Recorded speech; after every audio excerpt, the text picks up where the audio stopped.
No smoke, no shouts, just silence. And Canada has chosen to fight back with the deadly quiet of its wallets. Millions of wallets snap shut at the same time, creating a silent shockwave powerful enough to hit America's pocket.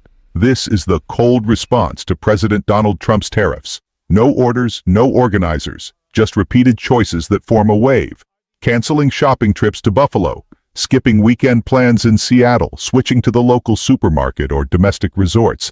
Those seemingly small decisions, when added up, have become a silent declaration of war. We will not spend a dime to support policies that disregard us. The Guardian. Canada's silent boycott didn't just erupt randomly. It stems from two intertwined causes. One is the cold reality of economics, and the other is the smoldering fire of emotion. The surface layer, the economic squeeze. The Canadian dollar is at its weakest since the pandemic, exchanging for only 0.73 USD. Reuters, June 30, 2025. This means every shopping trip to the U.S. loses over 25% of purchasing power. In Canada, gas prices near the Peace Bridge have topped 1.55 Canadian dollar per liter, so filling a 60-liter tank costs nearly 93 Canadian dollar, wiping out any savings from shopping bargains across the border. Before even stepping into a store, wallets are drained by an 8 USD round-trip toll fee, double what it used to be, equivalent to more than 11 Canadian dollar at the current exchange rate. The deeper layer, the emotional blow. In April 2025, Ottawa retaliated with a 25% tariff on U.S. goods worth 30 billion USD on items above the tax-exempt threshold. A 40 USD bottle of cosmetics now costs an additional 10 USD in taxes, plus 13% HST and foreign exchange fees, turning the item into over 65 Canadian dollar. But it wasn't just the bill that hurt, it was the humiliating tone from Washington. Statements calling Canada exploitative or a trade enemy struck a deep blow to national pride. According to an Angus Reid poll, 78% of Canadians prioritize domestic goods, 59% are willing to boycott American products, and 27% outright call the U.S. the enemy. When both economic and emotional factors converge, this is no longer just a matter of exchange rates or price differences. It becomes a politically charged consumer revolt, silent but powerful enough to shake the hundreds of billions in trade between the two countries. Want to see just how powerful this silent boycott is? Head to the border bridges between Canada and the U.S. 6 months ago, the Walmart parking lot in Buffalo was packed with Ontario license plates, with a line of cars that never seemed to end. Today, that scene is eerily empty. A deserted runway with only the sound of wind swirling. According to MoneyWise, in just 2 months of 2025, Peace Bridge lost over 35,600 vehicles from Ontario, and Rainbow Bridge lost nearly 29,600. The traffic flow dropped by 11% compared to the same period last year, causing toll revenue to plummet from its usual 1.8 million USD to an estimated 900,000 USD during this period. In Washington state, the drop is even more shocking. At some border crossings, Canadian vehicle traffic has dropped by up to 50%, meaning for every 2 cars that used to come, now only 1 remains. These are not just numbers, they are direct hits to the pockets of U.S. border communities. Erie County, New York, which relied on Canadian visitors' spending, reported a loss of 4.9 million USD in sales tax just in the first 6 weeks of the year, about 7% under forecast. If this decline continues through the year, the county will lose about 41 million USD, nearly 80% of its winter road maintenance budget, which is crucial for maintaining transportation infrastructure in harsh conditions. Niagara County is in a similar situation, with cross-border shopping revenue sharply decreasing. The national picture is even bleaker when looking at data from trusted sources. Reuters reports that Canadian visits to the U.S. in February 2025 fell by 20%. Business Insider adds that car trips were down by 23%, while leisure travel bookings dropped by a shocking 40%. Behind these dry percentages are millions of missed meals, millions of empty hotel rooms, and shopping malls as quiet as if peak weekends never existed. Forecasts for the entire year are even more concerning. The World Travel and Tourism Council, WTTC, estimates international travel spending in the U.S. will decrease by 7% in 2025, equivalent to 12.5 billion USD disappearing from the economy. The Financial Times points out that the major cause is a nearly 25% drop in land-based travel and a 10% drop in air travel, totaling about $9 billion USD blown away, just because Canadians are staying home. The most dangerous part? This isn't just a temporary slowdown due to exchange rates or gas prices. Data shows a systematic shift in consumer habits. Canadians no longer see a shopping trip to the U.S. as a weekly or monthly habit. Instead, it has been replaced by domestic alternatives. And once consumer behavior shifts, no flash sales can pull them back. The first blows hit the major U.S. retailers, striking directly at their revenue centers on the border. Walmart's Walden Avenue location in Buffalo, which used to stay open until 10 p.m., now has to close 2 hours earlier. Target in Blaine, Washington, a strategic border crossing that attracts customers from British Columbia, lost 50% of its Canadian customers, forcing it to cut an entire work shift. Fox 13. Seattle confirms that retail sales in border towns have plummeted, leading to widespread layoffs and a freeze on commercial projects that were expected to expand in 2025. Business Insider.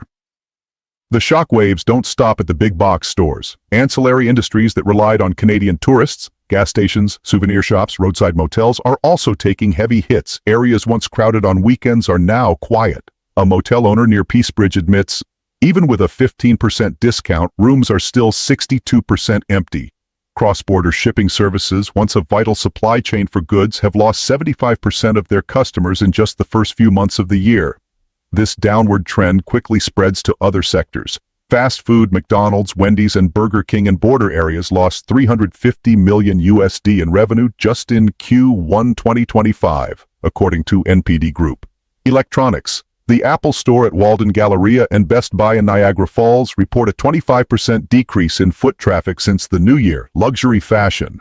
The Gucci outlet in Niagara lost 60% of weekend traffic, forcing staff to work 3 days and take 4 days off to avoid mass layoffs. Wholesale retail. Costco and Sam's Club in border warehouses reported an 11.8% drop in membership renewals, bringing revenue down to its lowest level since the pandemic. Across the border, Canadian retailers are launching a fierce counterattack. Walmart Canada, Loblaw, and Metro are all rolling out discounts and price freezes on hundreds of essential items. Reuters reports that Walmart Canada's Everyday Low Price campaign helps a family of 4 save over $450 CAD a year. Meanwhile, Loblaw and Metro have implemented price freezes on key food items throughout the summer. These campaigns are transforming domestic supermarkets into fortresses protecting consumers' wallets, reinforcing the shop-at-home habit. As a result, according to Destination Canada data, domestic tourism increased by 75%, and spending on domestic vacations rose by 4% just in the summer of 2025.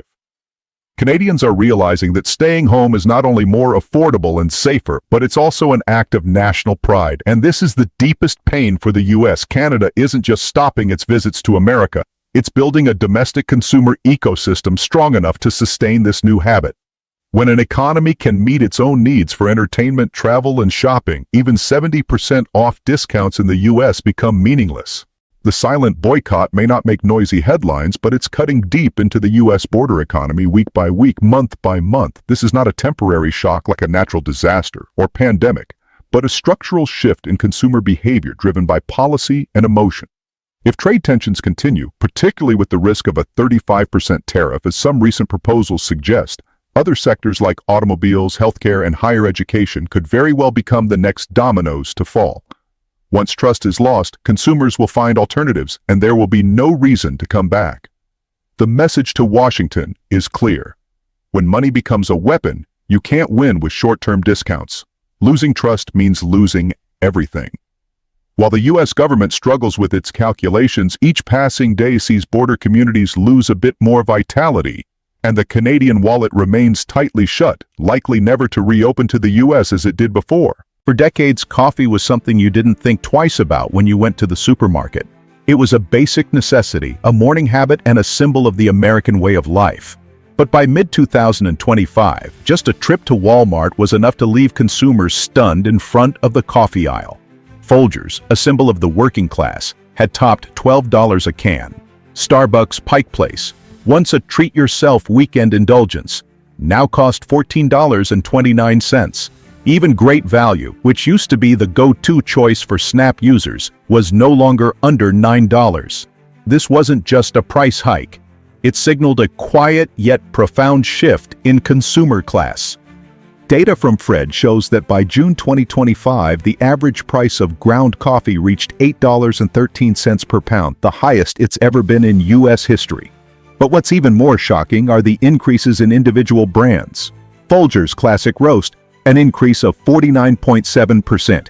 Great Value, a rise of 37.2%.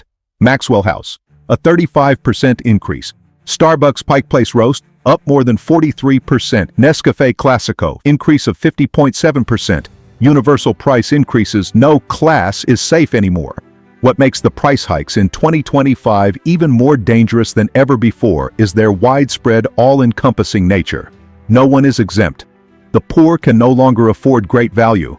The middle class has to think twice about Maxwell House. Seniors and retirees are turning their backs on Folgers. Young urbanites find that Starbucks at home is no cheaper than the store. Immigrant communities find Classico out of reach. There's no safety net, no options, no peace of mind. This isn't just normal price fluctuation. It's a full slide across the entire consumer class system, affecting every social group, no matter where they sit on the income scale.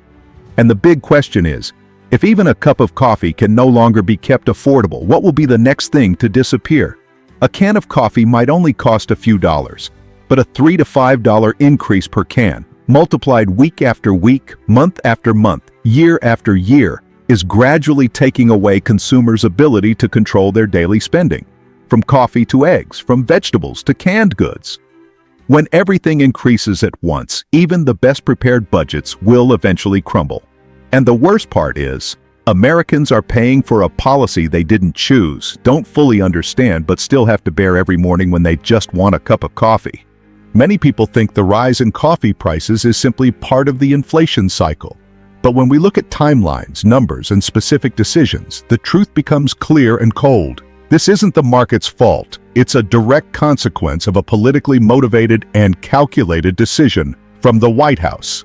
In April 2025, the Trump administration began imposing tariffs ranging from 20% to 46% on coffee imports from Vietnam and Indonesia. These two countries account for over 35% of the total Robusta coffee, low-cost coffee which is popular in mass-market U.S. products. Then, just under 90 days later, the administration announced a 50% tariff on all coffee imports from Brazil, the country that supplies 38.6% of U.S. ground coffee.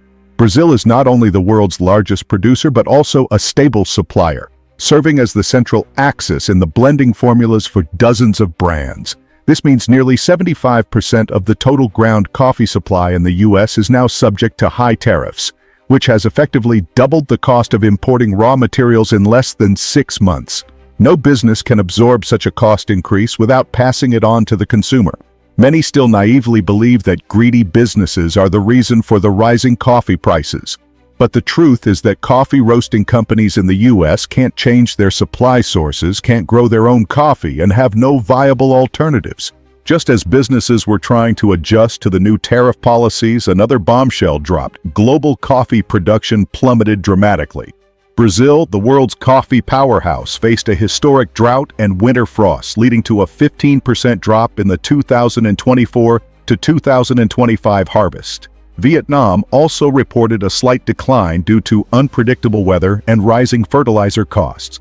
According to the Financial Times, Arabica coffee futures surged to $3.48 per pound, the highest in more than 12 years.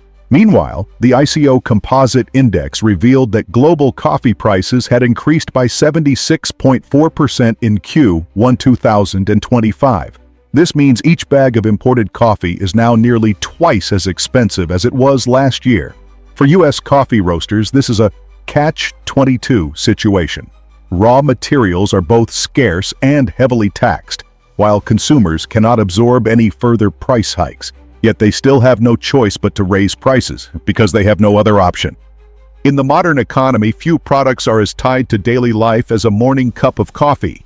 But when coffee prices surpass $10, this is no longer a minor expense. It forces people to change their habits, lifestyles, and even their sense of belonging to society. For example, a family of 4 consumes 3 to 4 bags of coffee per month. At today's average price of nearly $12 per can, they are spending about $48 each month just to maintain their morning coffee routine. It might seem small, but for households earning less than $2,000 a month, the federal poverty threshold, this is 2.5% to 3% of the entire family budget spent on coffee. Imagine, in some low-income households, coffee now takes up more of the budget than utilities. This is no longer a choice. It's a forced cost, making families decide coffee or food, coffee or gas for work. The price shock doesn't just affect families with young children. For seniors living on Social Security, around $1,300 a month, a Starbucks can going from $10 to $14 means 3.1% of their weekly spending vanishes, just to maintain 1 can of coffee. This is no longer a luxury. It's a painful sacrifice for the elderly who once saw their morning coffee as the last small joy they could hold on to after retirement. In Latino communities, especially in California, Texas, and New Mexico, Nescafé Clásico is more than just coffee. It's memory, tradition, and a connection between generations.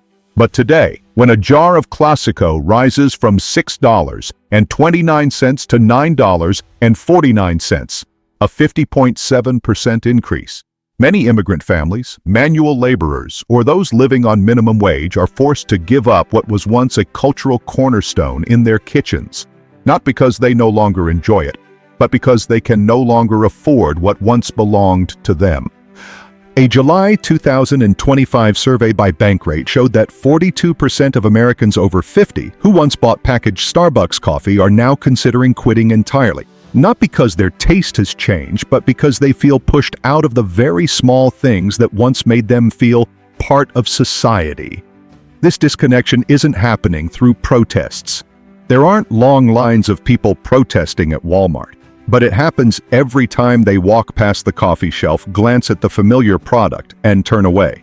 In a consumer society, the right to access familiar products is part of feeling like you belong. When the poor, elderly, and immigrants stop buying coffee, it's not just the loss of a product, it's the loss of dignity and the feeling that they still have some control over their lives. If you think today that it's just coffee, remember, when millions of people are forced to give up something small because of price increases, it's no longer a small issue. It's a sign of an economy that no longer serves the everyday person. No one expected a product like coffee, small, affordable, and widely consumed, to become a symbol of a silent but all-encompassing social crisis. But that's what's happening. And we're not talking enough about it. Coffee prices might not be breaking the financial markets, but they are breaking the psychological stability of the working class.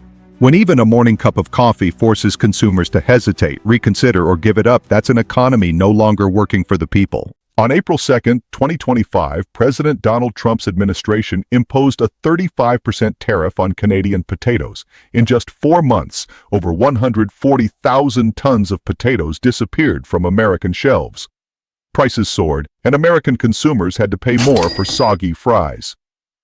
Meanwhile, Canada remained silent and quietly signed a $1.6 billion deal with Asian countries. The U.S. market lost access to Canadian potatoes, but was this a strategic bomb drop by the Canadian Prime Minister to open new doors in Asia? Sudden price hikes and consumer effects.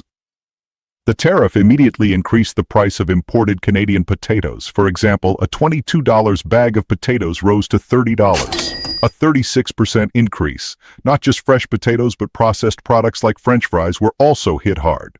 A plate of fries, once $3.50, climbed to $5.25, a 50% jump. For American consumers, this meant paying more for the same dish without a corresponding improvement in quality. Impact on restaurants and food services. Restaurants, especially small businesses and family-run diners, were significantly affected. Many had to cut portion sizes or replace Canadian potatoes with domestic ones, which often lacked consistent quality. Raising menu prices risked losing customers, but using inferior potatoes disappointed them. Diners complained of limp fries, uneven color, and a strange chemical taste, hurting both restaurant reputations and revenue. Sharp drop in Canadian potato exports. According to Canada's Ministry of Agriculture in July 2025, Canadian potato exports to the U.S. dropped by 41% in Q2 2025, the steepest decline since the 1980s. Major processors like McCain and Cavendish couldn't sustain previous export contracts due to skyrocketing costs. Processing plants in Prince Edward Island and New Brunswick, Canada's key potato-producing provinces, cut output and even paused U.S. contracts. Impact on Canadian producers. The 41% export plunge created significant hardship for Canadian farmers and producers. Some small farms cut their potato acreage by 15 to 25% in the 2025 season, according to Statistics Canada. This wasn't due to weather or disease, but directly caused by losing their largest buyer. The U.S. high tariffs and rising prices made exporting unprofitable. Farmers in PEI, New Brunswick, and Alberta had to shift strategies and search for new markets. Seeking opportunities in Asian markets. While the U.S. maintained its tariff policy, Canadian Prime Minister Mark Carney chose not to retaliate aggressively. Instead, he focused on unlocking new economic opportunities in Asia. This reduced Canada's dependence on a single market and supported sustainable growth in potatoes and other agricultural exports. In July 2025, Canada's Ministry of Agriculture and Agri-Food announced a $1.6 billion trade deal with Asian countries like Japan, South Korea, and Indonesia. The deal emphasized processed and premium frozen potatoes, part of Canada's broader export diversification strategy. As a result, fresh potato exports from PEI to Indonesia surged, reaching $8 million in 2024, with volumes still climbing. Asian markets and export growth shifting toward Asia yielded positive results. Thailand is now Canada's largest importer of fresh and seed potatoes outside the U.S., importing over $4 million worth annually. Caribbean nations like Trinidad and Panama also became important markets, with combined Canadian potato imports topping $13 million per year. Despite struggles in the U.S. market, Canada's access to Asian buyers unlocked new opportunities. These countries not only crave high-quality potato products but also pay competitive prices, helping Canada capture value from emerging markets. Economic impact of this strategy. This strategic pivot didn't just limit losses in potatoes, it boosted Canada's broader agricultural economy. Agribusinesses found new paths to long-term sustainability. Canada Border Services Agency recorded growing exports, not just in potatoes, but also grains and vegetables. This created jobs and accelerated logistics infrastructure development. Even though the U.S. wasn't directly targeted by Canadian tariffs, its potato sector took a hard hit, a 19% drop in fresh potato exports to Canada. Potatoes USA, June 2025, wiped out hundreds of millions in revenue and introduced fresh risk to the American agri-sector. Revenue loss. U.S. potatoes lose hundreds of millions. Fresh potatoes are a major American export. Losing a top market like Canada caused a financial shock. A 250,000-ton drop in exports, worth roughly $150 million, left the industry reeling. Lower production and income, farmers forced to cut back. With exports plummeting, U.S. farmers had little choice but to reduce planting. According to the USDA, potato acreage dropped by 12%, leaving 40,000 acres fallow. Yields dropped by about 1 million tons in the 2025 season, slashing farmer income significantly. Domestic market strain, oversupply crushes prices. With exports drying up, processors turned to the domestic market, but local demand couldn't absorb the surplus. Fierce price wars broke out among processors. Selling prices fell, margins thinned, and the U.S. potato sector found itself in a prolonged slump. Consumers weren't spared. Prices soared while quality plummeted, especially for fries. Domestic potatoes couldn't match Canadian standards, leading to widespread disappointment. Quality declined. Fries turned soggy and tasteless. Without Canada's premium spuds, processors turned to inconsistent domestic supplies. Potatoes. USA's June 2025 survey found 35% of consumers reporting that fries had lost their crispness, color, and flavor, leading many to cut back on fast food fries. Higher prices, fries becoming a luxury. With rising production and transport costs, fry prices climbed steeply. USDA reported average fry prices in restaurants rising from $3.50 to $4.50. A 28% increase in one quarter. Consumers were paying more for a worse product, sparking frustration. Changing habits. Fries no longer a go-to. Facing high prices and poor quality, some consumers ditched fries altogether. The National Restaurant Association found 25% of Americans changed their eating habits in 2025, driven largely by frustration over fries. Restaurant chains began revamping menus, swapping fries for alternative sides to meet customer demands.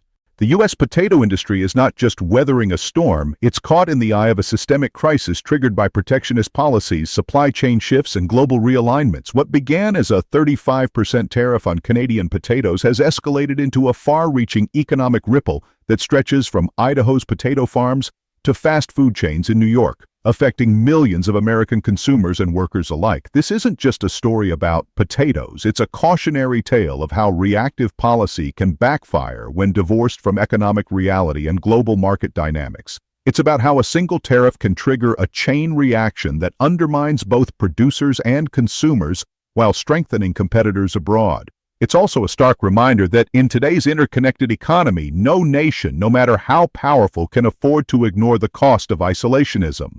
If U.S. policymakers fail to reassess this direction, the potato industry may just be the beginning.